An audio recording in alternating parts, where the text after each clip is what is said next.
post-March 2008, the one group that is in conflict with itself, really looking where we want to come to terms with what new Malaysia is going to be is largely the Malays, you know.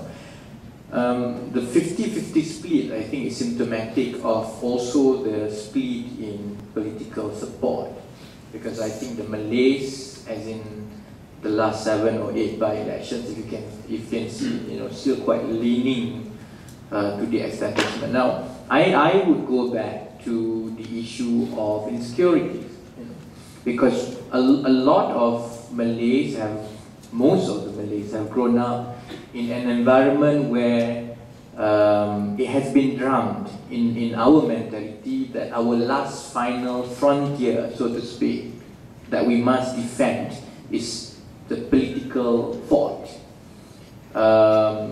Because we've lost, so to speak, the Malays are being told over and over again that we've lost the economic game.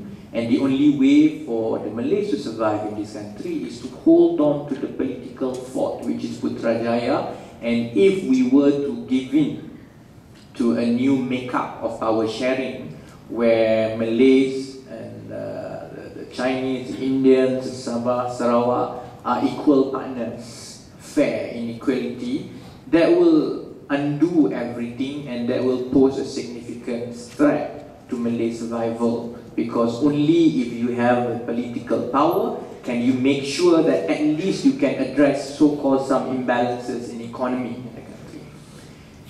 That is the official line. That is what is being told over and over again, and that's how most Malaysians, most Malay grow up with, especially the ones in kampung. So that's why I think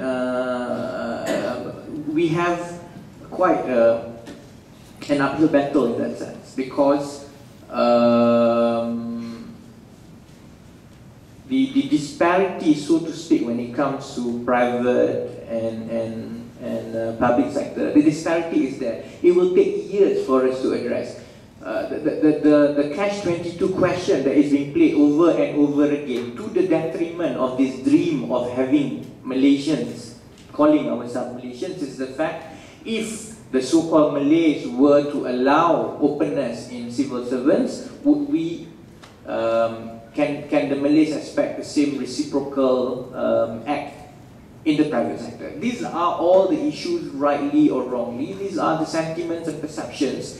And the way I look at it, it will take a while for us to overcome that, because unless and until Pakatan Rakyat goes to Putrajaya and can demonstrate that there can be openness in the civil servants, in the private sector, it remains an obstacle of idea that is very difficult for Malays to come to terms. But there's a silver lining, the way I look at it.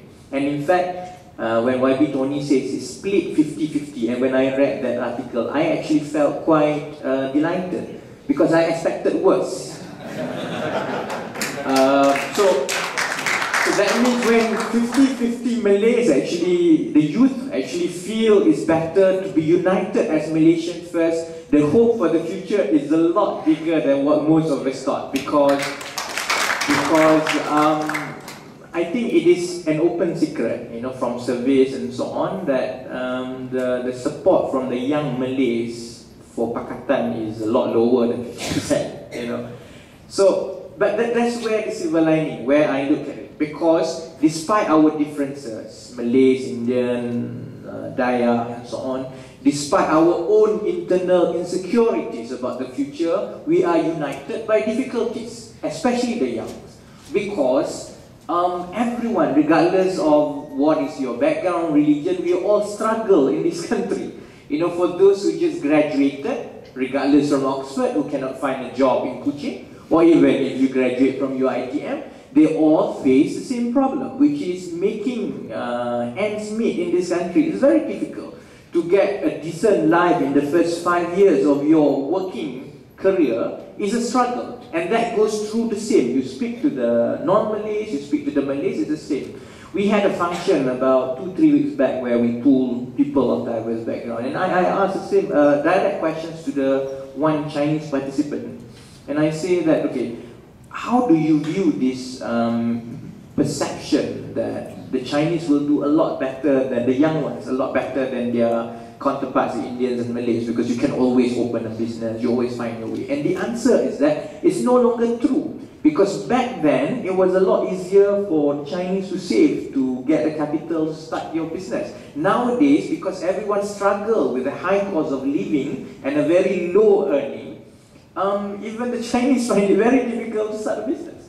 See, so that is our, I think, hopefully, salvation one day. Because regardless of what the establishment tries to push down our throat with all these mongering about losing political power and so on, about insecurities, at the end of the day, the young ones will look at the country, will look at their pocket and say, look, every day I suffer. I suffer in a jam, I suffer when I pay toll, I do not have savings. At the end of the day, come on, let's give a chance to somebody who may be able to do the job better.